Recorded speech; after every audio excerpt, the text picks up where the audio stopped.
For performing retinoscopy, we require trial case, a target and a retinoscope. We ask the patient to fixate at a distance target so that the accommodation of the patient's eye relaxes. The procedure is performed at an arm distance, known as the working distance, and the conversion of this working distance into diopters will give us the power of the working lens. Now, we check for the movement of the reflex, vertically as well as horizontally. If the movement observed both horizontally as well as vertically is a with movement, that is, the pupillary reflex moves along with the streak of the retinoscope. We neutralize this type of reflex with a plus lens. This type of reflex is seen in an emmetropic eye, hyperopic eye, and a myopic eye which has an error less than that of the working distance. In an emmetropic eye, the light rays emerging out of the eye are parallel to each other, and the examiner projects the image of f1 and f2, and hence the movement is seen along the movement of the plane mirror, that is, the with movement. In an hyperopic eye, the light rays emerging out of the eye are divergent. So, the examiner projects the image of f1 and f2, and hence the movement is seen along that of the plane mirror, that is, with movement. In myopia, less than 1 diopter, the light rays emerging out of the eye are convergent and meet at a point f1 and f2 behind the observer sitting at 1 meter.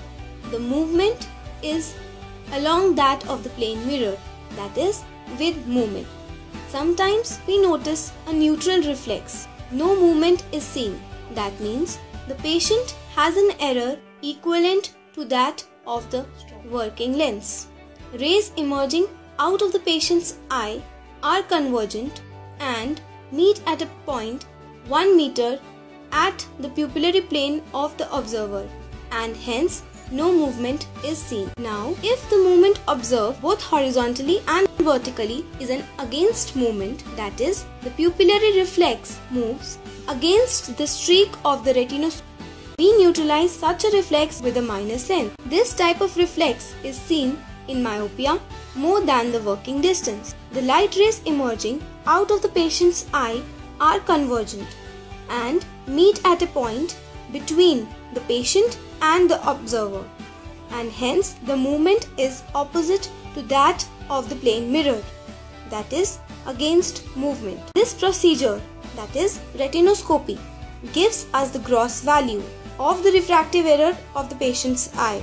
To get the net value, we deduct the gross value from that of the working lens. For an astigmatic eye, we can determine and refine the axis using a the break phenomenon. When we keep the streak at 90, the pupillary reflex sometimes is seen obliquely, that is, the axis is present. The procedure is to align the streak along with the pupillary reflex. To confirm the axis is correct or not, we perform a technique known as skewing.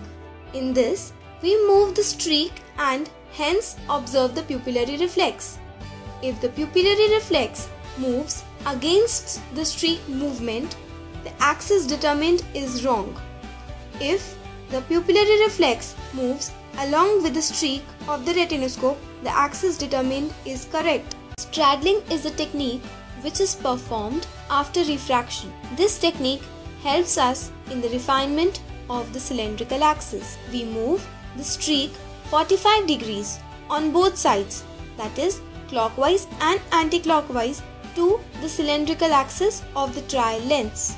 We observe thickness of the streaks on both sides. If the streak is thick at one side and thin at one side, then we move the cylindrical axis of the trial lens towards the thinner side by 5 to 10 degrees and repeat the procedure until we achieve the same thickness and brightness on both sides, as equal thickness and brightness will give us the correct axis.